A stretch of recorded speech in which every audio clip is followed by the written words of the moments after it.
నా పేరు PK Prasad Reddy, chief officer.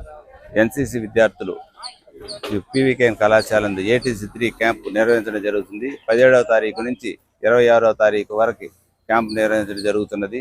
ఈ క్యాంపులో భాగంగా వివిధ విభాగాలలో ప్రతిభ కనబరిచిన విద్యార్థులకు, అదేవిధంగా తలసేన సైనిక్ క్యాంపుకి సెలెక్ట్ కావడానికి కావాల్సిన విద్యార్థులందరినీ కూడా సెలెక్ట్ చేయడం జరిగింది. మొదటగా ఢిల్లీకి వెళ్ళడానికి కావాల్సినటువంటి విద్యార్థులను సెలెక్ట్ చేయడం జరిగింది. తర్వాత క్యాంపులో విద్యార్థులకి డ్రగ్ అబ్యూస్ పైన కానీ, అదేవిధంగా గుడ్ హెల్త్ అండ్ హైజీన్ పైన, అదేవిధంగా ఫైర్ అండ్ ఫైటింగ్ పైన, డ్రిల్లు, వెపన్ ట్రైనింగ్ పైన శిక్షణ ఇవ్వడం జరిగింది. ఫైరింగ్లో కూడా శిక్షణ ఇవ్వడం జరిగింది.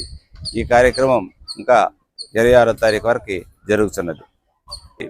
Commanding officer colonel NV Monish గారి ఆధ్వర్యంలో, అదేవిధంగా లెఫ్టినెంట్ కల్నల్ పి లోకనాథన్ గారి ఆధ్వర్యంలో వీళ్ళకి పిఏ స్టాఫ్ చేత, జేసీ వాళ్ళ చేత ట్రైనింగ్ ఇవ్వడం జరిగింది.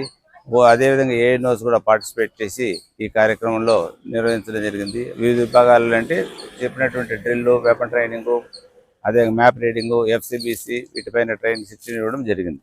అలా ప్రతి ఒక్క విద్యార్థి కూడా కానీ ఏ సర్టిఫికేట్ సంపాదించుకోవాలంటే, లేదు బి సర్టిఫికేట్ కావాలన్నా, సి సర్టిఫికేట్ కావాలన్నా క్యాంప్ కంపల్సరీ చేయాలి. కాబట్టి ఒక క్యాంపులు నిర్వహించడం జరుగుతుంది.